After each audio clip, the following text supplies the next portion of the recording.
Hello, welcome to Making a Difference. I'm your host, Greg Chapman. Today I have a special guest with me. She's known for a lot of things, and we'll let her talk about herself a little bit. But what I'm excited about is we get to hear a story of coaching, not from someone who's not a coach, but someone whose life and family has been impacted by it. So welcome to the show today, Rebecca Maxwell. Rebecca, we're glad you're here. Yeah. And so for those of us listening who don't know, tell us a little bit about yourself, what you do, where at. Yeah. Heard you wrote a book or something. I did. Yeah. So I am a licensed marriage and family therapist. And prior to that, I was in ministry with kids and students. So I've always been around kids and students and their families and working specifically now in kind of the mental and relational health field. And I'm married almost 26 years and I have 2 boys. So we have been around coaches and coaching and sports and still are. So it's definitely been a big part of our lives. That's great. So it's like the Maxwell locker room at home for you. Oh, it is. And both boys are home now. They're 20 and 22 and they're both home. So it was loud last night with all the basketball happening. So yeah, it's definitely a locker room. Yes. Fun. I'm sure you miss it when they're not there and it's quiet again. Yes, it's weird. So just tell us a little bit about your story. Like you said, you've been impacted, your family's been impacted by coaches for years. Yeah. So what's that like? You know, when your boys are playing and you're watching and you're seeing these adults who aren't parents of your kids, obviously, impact your kids. Yeah, it's really interesting. You know, I think that we are either really impacted in a positive way by a coach, or we are helping our kids ride it out or navigate a negative impact or not letting it impact them. Meaning, like, I think we've had some great coaches who really care about the kids and developing their character alongside of their sports skills in whatever sport they've been in, many sports.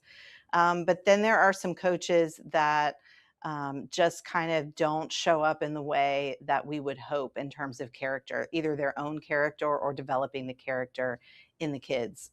Maybe they have different goals maybe than we did. And so we were always either navigating, hey, this is a great coach, lean in, listen to them, or hey, we know this is a struggle and it's not awesome, but we're going to work on perseverance and being a good teammate and, you know, resilience and things like that.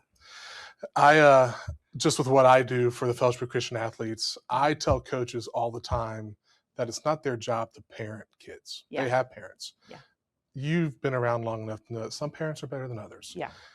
So that kind of forces coach to step in on some level, but they still don't assume the role of parent. Sure. But they're part of the process. And so to your point, of the things that they instill, hopefully are reinforcing some things that are being instilled at home and not contradicting. Yeah. Sometimes they have to contradict to mold good human beings for the sake of our communities. Yeah. Just through your 2 boys and the sports that they've played, you know, I know one's playing college or running for his college right now. Yeah. What are some of the good things that you've seen from a coach? Yeah, I think we've had coaches that have highlighted the strengths of our boys when they weren't the best player on the field, which I think is really important. So they were able to highlight other things. You know, maybe one of our sons wasn't the best soccer player on that field, but he was a great teammate and he was encouraging to others. Yeah.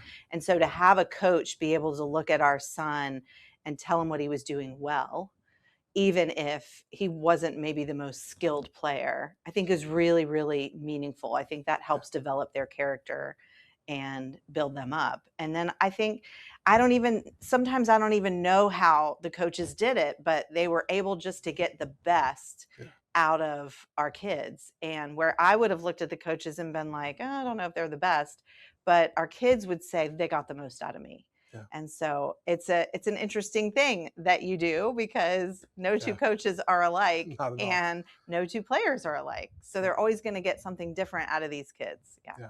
Something that we've learned with FCA is a lot of coaches, it's common sense, I think, but a lot of coaches coach the way that they've been coached. Yeah. And so for my generation of coaches, we still tend to coach hard because we were coached hard. Sure. We tend to say things that are offhand Sure. because Yeah.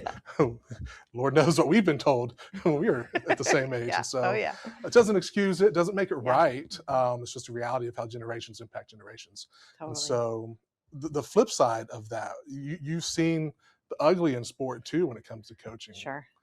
Tell us about that. Yeah. So, coaches have a big impact. And, in my field of mental health, you know, there are kids that struggle with different things off of the field. And a coach that's kind of the same way with all the kids can have a detrimental impact on one and a positive impact or seemingly no impact on another kid. And I've seen that detriment, on the field with kids if they don't have the good support at home or if they're struggling with something emotionally. I mean, Yeah. if you have a team full of kids, you have some kids that are more emotionally expressive than others, or more Yeah. emotionally sensitive.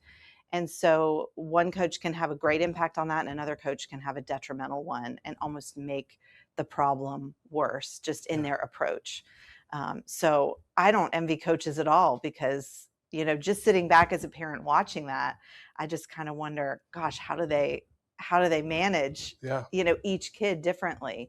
But I think that there are some coaches, and I wouldn't say this is the majority. I think most coaches are there for the right reason and really trying to instill good character in the kids. But there are some that are too harsh for the kid in front of them. And that can shape, I talk to people in my office. A coach can really shape their core beliefs about their self, especially when they're young and their brains are still developing. If you have a coach, like I would say, like select soccer, right? Yeah. You've got that coach every single day, hours a day, who is telling your kid the same thing over and over. That could develop a negative core belief in them that they carry with them. And then I see that in the Yeah. therapy room. Yeah. Yeah. Yeah. Just because you turn 18 and become an adult doesn't mean the things Yeah. that have instilled with you Yeah. at No. an early age just go away. Yeah. And so, Yeah. They're yeah, still there. and I'm not going to stick up for coaches at all. I mean, they're all responsible for what they say and what they do. But at the same time, they're human. Totally. Doesn't Absolutely. again, not excusing. Yeah. Just we have a few minutes left. What would you tell to the coach who's just starting out as a mom who's been around for some years and seen some things at every level? Like I said, collegiately, you've got a kid competing collegiately. What do you say to the coach now who's starting out on how they can leverage sport just for the greater good of the community? Yeah, I think I would say the same thing that I say to parents, which is I always say parenting from the inside out. Like, do your own work so that you can show up and be the best parent you can. I would say the same thing to coaches. You got to check your own heart. You've got to check your own motivations. You've got to do the character work on you because you can't give and instill what you don't have in you. So I would hope that coaches would be very involved with groups where they would continue to be learning and growing in their own identity as a coach so that they can coach the way they want to in their vision and out of their good character, Yeah. instead of just trying to, I don't know, kind of piece it together and do it. It's kind of like parenting, Yeah. right? We're either going to just do what we saw from our parents, or we're going to make a concerted effort to say, who do I want to be as a parent? And so I would say the same thing for coaches. Yeah. Who do you want to be and who do you want to develop? Yeah. I tell coaches all the time that you're developing the future of communities, and Absolutely. not necessarily our community. Right. Someone's going to leave your team and go somewhere else Yeah. and establish That's their a great roots point. somewhere Yeah. else. And it's their behavior and characters, you're going to speak into that at some level. So, yeah, absolutely. Rebecca, I sure appreciate you coming out in the rain today and floating through San Marco to join us. Yeah. And Thanks for having me. no problem. For our Making a Difference followers and listeners out there, we sure appreciate you tuning in, and feel free to share this video.